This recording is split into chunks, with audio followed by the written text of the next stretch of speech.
Hello everyone, welcome back to my YouTube channel.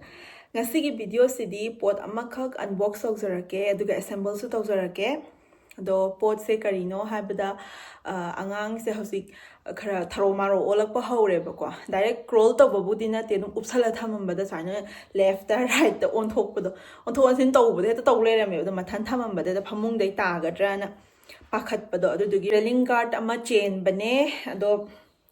I YouTube da sum search tawra matungda sigise dum review ka yeng bada YouTube da sigise phayena sigise sen bane ba ko oya sida laire potse ado yorak padi kuire ai yum da lairu bado adu da yorak bane ba ko da unbox tawbagi matamdo sum angang amu kaino tawni adai angang yar kan dana ai amuk tanni adma adum taw leraba nadi hazi angang tumgre angang so solom da mamai ka da summi ado ma tumingai da tawra age assemble tawbase haigadra hairoidra di khangde adum hairaga na tawra age haitraga na horen baba thabam sa thoki bako baba hala kanda baba da tawhallage ado hana hangdo ga yengage kai kai yawbano habada moina video tharak e bako WhatsApp ta kamai tawbada ge assemble tawbada moina tawbada yam laiye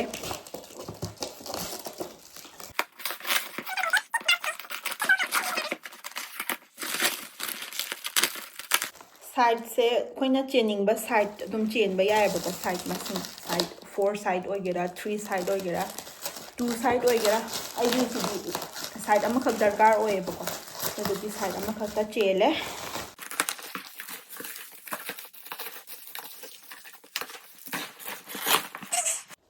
Grey color da chain bane ham to to shiba se do ye ngasi ham to ga koron side na ham to shiba kari gumba yaram da taraga su return to ba yaroi kuire lei yum lei nga yawra khrabani poste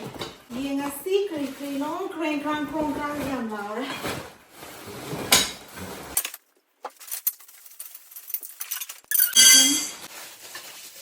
taruk yaure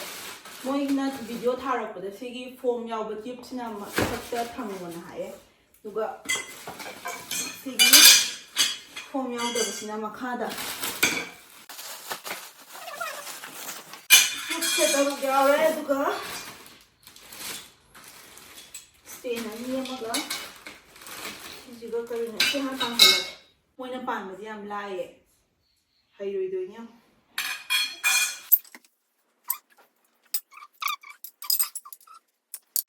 sigi ama yam sai namjalaga sigi akobasta koi nung ya tusna ta ko chonda le taraga smai namjalaga maina ya sijima Hindi makada le hello na hayaba. Sponsor dum haptera. Ha. Sponsor dum haptera. Sige na matagta thangalo hay.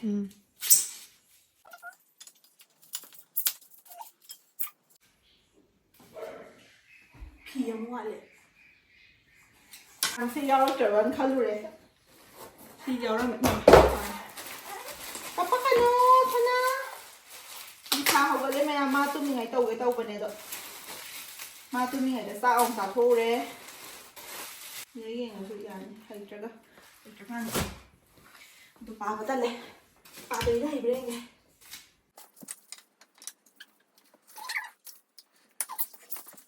sima ready oile please na phamung de insan bai oirangani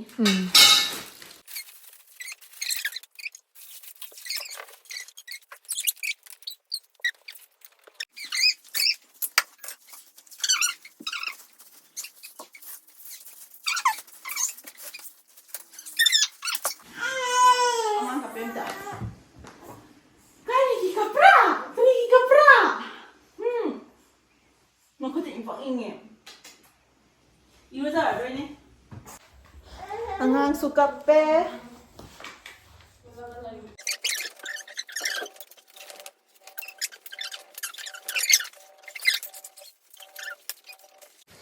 akon ba shigi se moina habada khara ꯅꯨꯡꯉꯥꯏꯇꯦ ꯍꯥꯏꯕ ꯍꯥꯞꯆꯟꯕꯗꯣ ꯁꯤꯁꯦ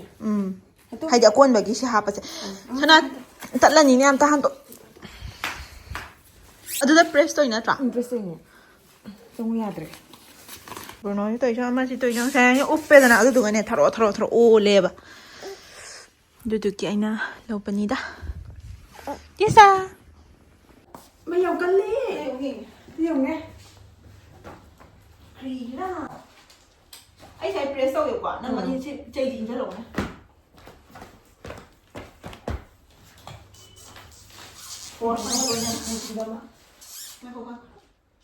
ꯀꯔꯤꯅꯣ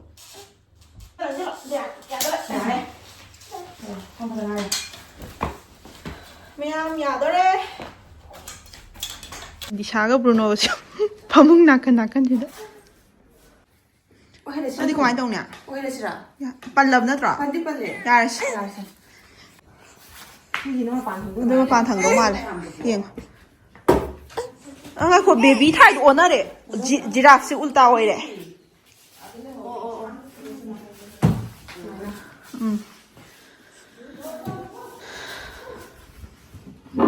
ꯑꯩꯒꯤꯗꯤ ꯁꯥꯏꯗꯁꯦ ꯅꯥꯀꯟ ꯅꯥꯝꯃ ꯈꯛꯇꯅꯦꯕ ꯗꯔꯀꯥꯔ ꯑꯣꯏꯁꯦ ꯑꯗꯣ ꯁꯣꯂꯣꯝ ꯂꯩꯇꯥꯔꯗꯤ ꯀꯃꯥꯏꯅ ꯇꯧꯅꯤ ꯑꯉꯥꯡꯁꯦ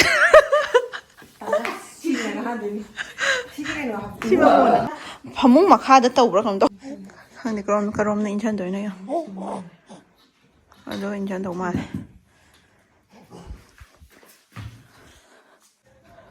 ꯑꯗꯨꯗꯣ ꯑꯁꯤꯗ ꯂꯣꯛ ꯑꯃ ꯌꯥꯎꯏꯗꯣ ꯑꯗꯨ ꯏꯟꯊꯣꯛ ꯏꯟꯁꯤꯟ ꯇꯧꯔ ꯌꯦꯡꯉꯨꯅꯦ ꯑꯗꯨꯗꯣ ꯏꯟꯁꯤꯜꯂꯀꯥꯟꯗ ꯆꯨꯝꯃꯦ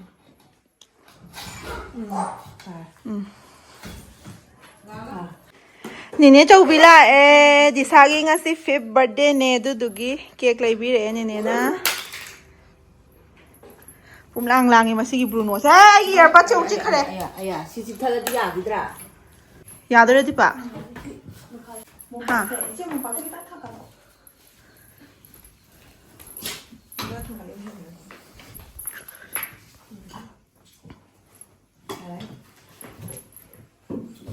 ꯌꯥꯕ꯭ꯔꯥ ꯑꯩꯅ ꯑꯉꯥꯡ ꯄꯝꯃꯒ ꯑꯣꯏꯅ ꯂꯩꯔꯦ ꯗꯤꯁꯥ ꯑꯅꯤꯃꯛ ꯁꯨꯃꯥꯏꯅ ꯄꯥꯏꯁꯟꯃꯤꯟꯅꯧ ꯑꯥꯒꯦ ꯄꯤछे ꯑꯗꯨꯒ ꯑꯣꯀꯦ ꯌꯥꯔꯦ ꯌꯥꯔꯦ ꯃꯌꯥꯝ ꯁꯤꯒꯤ ꯀꯩꯅꯣꯁꯤ ꯉꯥꯛꯊꯣ ꯇꯨ ꯎꯞꯈ꯭ꯔꯦ ꯑꯃꯨꯛ ꯎꯞꯄꯒ ꯂꯩꯈ꯭ꯔꯦ ꯌꯥꯔꯦ ꯆꯞ ꯆꯥꯔꯦ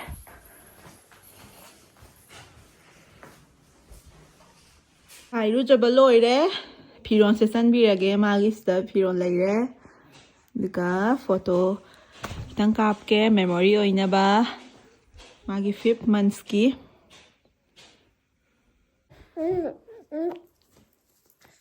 ꯃꯌꯥꯝ ꯗ꯭ꯔꯦꯁ ꯁꯦꯠꯆꯟꯕꯒꯤ ꯑꯋꯥꯕꯁꯤꯁꯨ ꯃꯈꯜ ꯑꯃꯅꯤ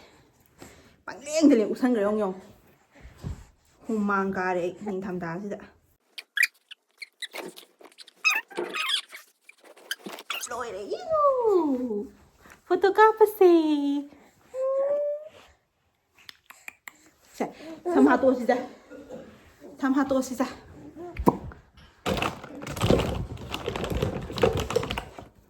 ꯅꯪꯒꯤ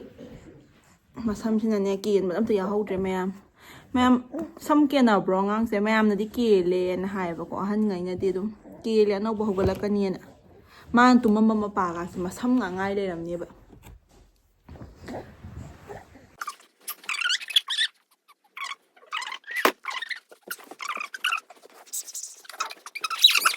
ꯐꯖꯔꯕ ꯃꯌꯥꯝ ꯀꯀꯥꯅꯤꯅꯦ ꯀꯀꯥ ꯃꯌꯥꯝ ꯅꯤꯅꯦ ꯃꯌꯥꯝ ꯗꯤꯁꯥꯁꯦ ꯐꯖꯔꯕꯣ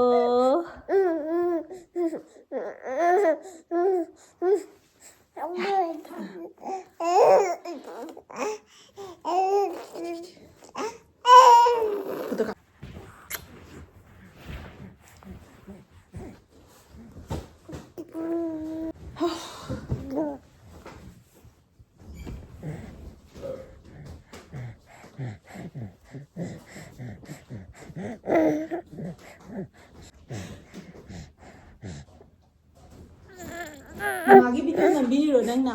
ꯃꯌꯥꯝꯁꯦ ꯑꯩꯈꯣꯏꯒꯤ ꯀꯩꯅꯣꯁꯤꯗ ꯍꯧꯋꯦꯕꯀꯣ ꯂꯩ ꯑꯗꯨꯗꯩ ꯍꯦꯛ ꯂꯩꯅꯤ ꯐꯖꯗ꯭ꯔꯥ ꯁꯅꯥꯔꯩꯁꯦ ꯃꯥꯏ ꯐꯣꯇꯣ ꯀꯥꯞꯄꯗ ꯊꯝꯒꯦ ꯅꯥꯀꯟꯗ ꯐꯣꯇꯣ ꯀꯥꯞꯄꯁꯦ ꯂꯥꯛꯑꯣ ꯂꯥꯛꯑꯣ ꯂꯥꯛꯑꯣ ꯂꯥꯛꯑꯣ ꯁꯤꯒꯤ ꯀꯦꯛꯁꯤꯅ ꯏꯅꯝꯃꯅ ꯂꯩꯕꯤꯔꯛꯄꯅꯦ ꯗꯤꯁꯥꯒꯤ ꯅꯦꯅꯦꯅ ꯅꯦꯅꯦ ꯆꯧꯕꯤꯅ ꯐꯣꯇꯣ ꯀꯥꯞꯄꯗ ꯊꯝꯒꯦ ꯀꯦꯛꯇꯤ ꯍꯣꯔꯦꯟ ꯄꯨꯂꯞ ꯁꯨꯔꯀꯥꯟꯗ ꯑꯩꯅ ꯀꯛꯑꯒꯦ ꯃꯤ ꯁꯨꯔꯀꯥꯟꯗ ꯍꯧꯖꯤꯛ ꯐꯣꯇꯣ ꯀꯥꯞꯄꯗ ꯂꯧꯊꯣꯛꯀꯦ ꯕ꯭ꯔꯨꯅꯣꯅ ꯃꯔꯣꯟ ꯑꯃ ꯒ꯭ꯌꯥꯟ ꯇꯥꯔꯤꯕ ꯇꯨꯝꯃꯣ ꯇꯨꯝꯃꯣ ꯏꯆꯟꯒꯤ ꯐꯣꯇꯣ ꯀꯥꯞꯀꯦꯀꯣ ꯐꯣꯇꯣ ꯈꯔꯗꯤ ꯀꯥꯞꯄꯦ ꯑꯗꯣ ꯏꯅꯣꯛ ꯅꯣꯛꯇꯤ ꯇꯨꯝꯅꯤꯡꯕꯩꯔ ꯈꯪꯗꯦ ꯃꯪꯉ ꯑꯗꯨꯝ ꯂꯩꯔꯦ ꯑꯉꯥꯡꯁꯦ ꯁꯨꯃꯥꯏꯅ ꯑꯗꯨꯝ ꯐꯝꯍꯜꯂ ꯀꯥꯞꯄꯦ ꯉꯁꯤꯗꯤ ꯀꯦꯛꯇ ꯈꯣꯡꯄꯥꯛꯅ ꯀꯥꯎꯁꯟꯈ꯭ꯔꯦ ꯐꯣꯇꯣ ꯀꯥꯞꯅꯕ ꯍꯣꯠꯅꯕꯗ ꯐꯗꯤꯗꯤ ꯄꯥꯗꯩ ꯐꯗꯤ ꯑꯁꯪꯕꯗꯁꯨ ꯄꯤꯕꯤꯔꯛꯑꯃ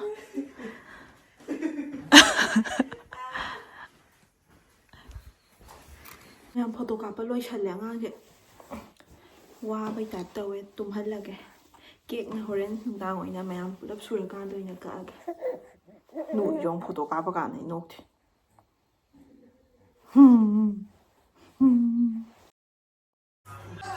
ꯀꯦꯛ ꯀꯛꯇꯣꯔꯦ ꯍꯧꯖꯤꯛ ꯂꯨꯍꯦꯟꯕ ꯍꯥꯏꯔꯝꯃꯕꯣ ꯕꯕꯥ ꯃꯤꯁꯨ ꯀꯛꯇꯣꯔꯦ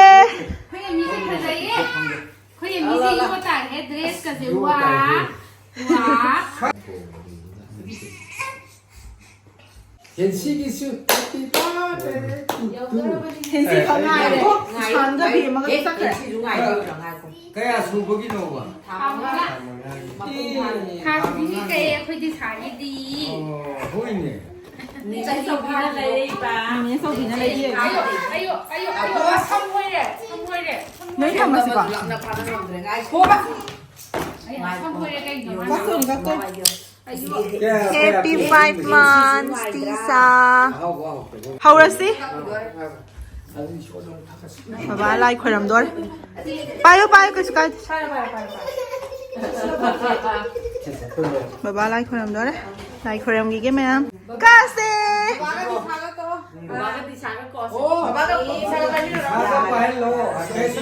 ꯗꯤꯁꯥ ꯁꯥꯎꯔꯦ ꯗꯤꯁꯥꯗꯣ ꯊꯣꯛꯂꯛꯑꯣ ꯌꯥꯔꯦ ꯑꯦꯃꯤ ꯑꯣꯏ ꯀꯥꯍꯜꯂꯣ ꯑꯦꯃꯤ ꯀꯥꯍꯜꯂꯣ ꯌꯥꯔꯦ ꯄꯥꯝꯕꯤꯔꯣ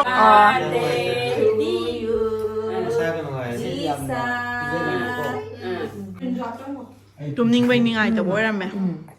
ꯃꯥ ꯉꯁꯤ ꯅꯨꯡꯊꯤꯟ ꯇꯨꯝꯗ꯭ꯔꯤꯕꯅꯦ ꯑꯗꯨꯒꯤꯅꯦ ꯇꯨꯝꯃꯣ ꯇꯨꯝꯃꯣ ꯃꯌꯥꯝꯗꯤ ꯁꯥꯏ ꯕꯔꯊꯗꯦꯒꯤ ꯑꯍꯟ ꯃꯌꯥꯝ ꯑꯣꯏꯅ ꯆꯥꯔꯦ ꯚꯤꯗꯤꯑꯣꯁꯤꯗ ꯂꯣꯏꯁꯤꯟꯖꯔꯒꯦ ꯃꯌꯥꯝ ꯕꯥꯏ